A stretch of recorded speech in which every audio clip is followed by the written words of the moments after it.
What's the foundation to building a championship team? Well, it's having a franchise player. We'll use LeBron James as an example here. Drafted number 1 overall. Everyone knew he was going to be a great player. Everyone was fiending for the number 1 overall pick when the draft lottery came around. And while I doubt that any of the guys in this draft are going to be of LeBron's level, they could still be someone who can lead us to a championship. And we're just going to have to find out what we're picking, because it's the draft lottery. We're supposed to have the number 5 overall pick. Hopefully 2K doesn't screw us over here. But with the 14th pick, Miami immediately jumps up to the top 8. That could mess us up. I mean, that could get really bad if we end up with like the 7th pick or something. But look at this. The Mavericks also jump up into the top 8 as well. This is looking really scary for us now. There's 2 teams that have already leapfrogged, and just to make it worse, now it's 3 teams. And so we were expected to get the number 5 pick, and now we're actually slated to get number 8. This could be really bad. Okay, we survived that one as the Celtics got shafted and then some, going from what could have been number 1 all the way down. We're still alive, and my goodness, we might actually get our pick anyway. So Miami jumped up, Dallas jumped up, the Knicks jumped up, but it seems like we're still okay. What the hell is this lottery right now? Wow. It seems that we're actually going to be going up in the lottery.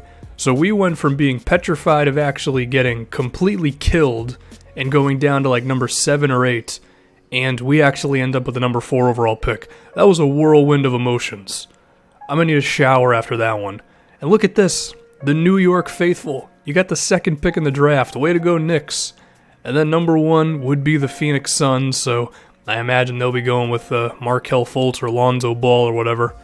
So we have the 4th overall pick. That's a very good position to get a franchise player, and that's what we desperately need right now on this team. So let's talk about some of these options.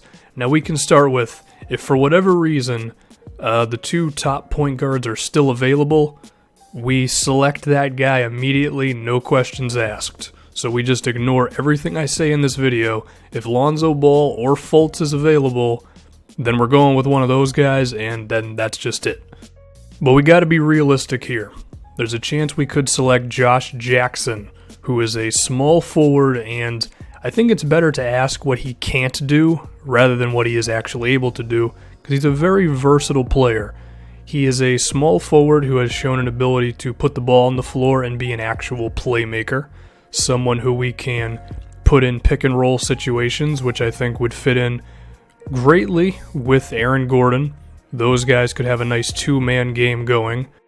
And Jackson has also shown an ability to grab rebounds, take the ball up floor himself, and allow the team to get into the flow of the offense. So I think he can be a nice quality ball handler. I don't think he can be like a leader of an offense.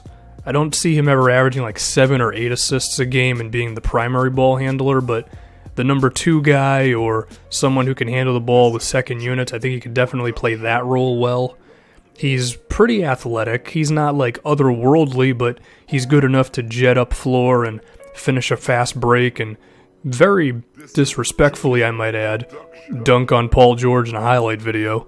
My goodness, PG, you got to get out of Indiana after that one. Defensively, he's also pretty legit.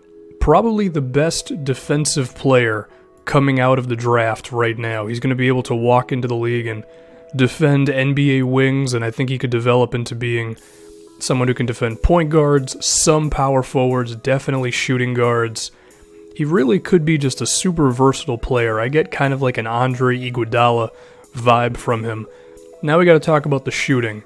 He's not a natural shooter. He can hit an open, set shot, but if you ask him to move or shoot off the dribble, that's where he's not really that good, and I think as a result of that, there's going to be a limitation on how good of a scorer he actually will be. I don't know if he can ever be a big-time, like, 20-plus point player, but more maybe like a 14, 15-point guy who just does everything well, which is great to have, but I fear that it just wouldn't be best for us. Also should say, I don't think he'll fit in with Elfrid Payton very well, because if the ball's in Jackson's hands, it's not like Peyton's going to be a floor spacer. He's not a good three-point shooter. I mean, you want to draft guys and use their strengths, and if we're using his strengths, well, then we're hurting Elfrid Payton, and I just don't know if it's a perfect fit, you know? On top of, we have Payton and Gordon who already can't shoot, and it's going to take a minute with Josh Jackson. We might just have not enough floor spacing. Also, if Vucevic is in the post, it's not like he can really kick it out to Josh Jackson anyway. He would be an easy double-team guy that the defense could just help off of if Vucevic is down low. So, I like Josh Jackson as a player, but I think he would be better suited for a team like the New York Knicks, who already have a big-time scorer in Porzingis. We don't have that, and I mean, maybe he can grow into it if the shooting really develops, but he seems like he's just going to be an all-around player who can really help you, but he can't be the best player on a championship team, and that's what we need right now. But I'm not going to lie to you, the potential of a defensive foundation that starts with Aaron Gordon, who pretty impressive on that side of the floor already, Elfrid Payton, who knows how to defend opposing NBA point guards, as well as Jackson, that could be really strong, but I just don't think we would be good enough offensively as a result. But who knows? I mean, leave your opinion on Jackson. Next, we can talk about Jonathan Isaac a little bit.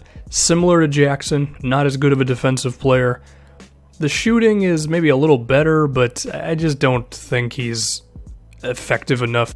Next, we can talk about De'Aaron Fox, the point guard position. So, Fox is very similar to Elfrid Payton, actually, just in terms of play style. The difference is, Fox is a significantly better athlete.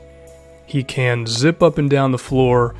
If you get him going downhill in a pick and roll, he could finish around the rim or just get inside to lob it up to somebody. And he's a very good playmaker, maybe even a better playmaker than Elfrid Payton. And given his potential as a defensive player, as well as a rebounder, as well as how good he can finish inside, I actually get like a prime Rajon Rondo vibe from him. Because the one thing he has to work on is his outside jumper. Would we be willing to work on that jumper, given all the other things he does well? I mean, like Jackson, I think he would be a great fit next to Aaron Gordon as well. And I think with the shooting that we do have on the team, we have Evan Fournier who could move off of screens as well as just provide spacing for De'Aaron Fox. Same thing for Terrence Ross. I think it would be a good fit with him. But my thing with Fox is, one, like I mentioned, he's better than Elfrid Payton, but I don't think he's like otherworldly better than him. So we may just be able to develop Payton to the point where he would basically do what Fox would do as well, which means we could just go somewhere else with the pick.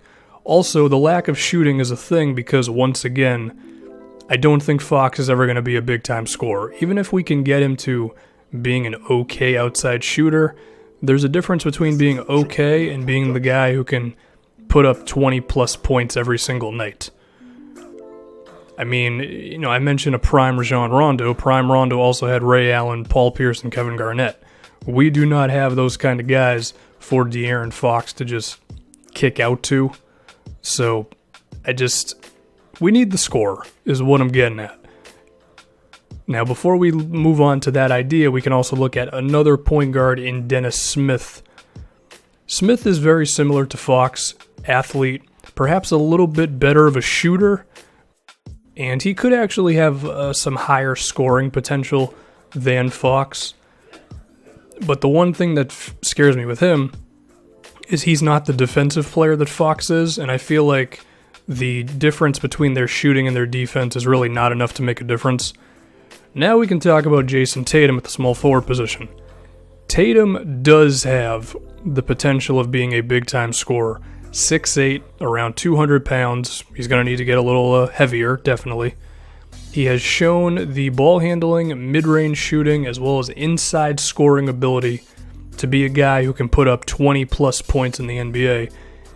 And we just need someone who can really be the foundation of an offense. You know, Evan Fournier can put up about 17 points, sure. Elfrid Payton might get some assists. We don't have anybody who can do it all. And I think Tatum has that sort of potential. Now, he's not a natural playmaker right now, but given that he's already a decent ball handler, I don't think the path to him becoming a playmaker and someone who can kick out to everybody is really that far away. Give him a couple of seasons, and I think he could be someone putting up a solid 5 assists a game. He's already a strong rebounder. He grabs 7 boards a game in college. So I think the potential of him developing an all-around game surrounded by his scoring is a pretty real possibility, and I think that star potential is what we need to select in Tatum. I mean, if we already had a top-tier player, then I would love to go with a Josh Jackson, but unfortunately, we don't have that. So we kind of need to get one, and I think Tatum has that potential. Also, defensively, I mean, he's got good size, and he's not far away from being a good defender as well. I just think very good scorer who has all the potential in the world of becoming an all-around player. I think I'm definitely siding with Tatum right now. We could also talk about Malik Monk. He also seems like a guy who can put points on the board, but 2 rebounds, 2 assists in college, pretty small dude. I just don't know if he can really do anything besides put points on the board. I think Tatum just has way more potential of just filling out his entire game and being the leader of our team. So I'm definitely siding with Jayson Tatum here, but I do see rationale in other guys. I think De'Aaron Fox can be a strong point guard who does basically everything well besides shoot, which unfortunately is a pretty big deal in today's NBA. And a similar thing could be said for Josh Jackson. Now, once again, if for whatever reason Markelle Fultz or Lonzo Ball is available, then forget everything I just said in this video because we're going with one of those two. But personally, I lean towards Tatum, but, leave your opinion.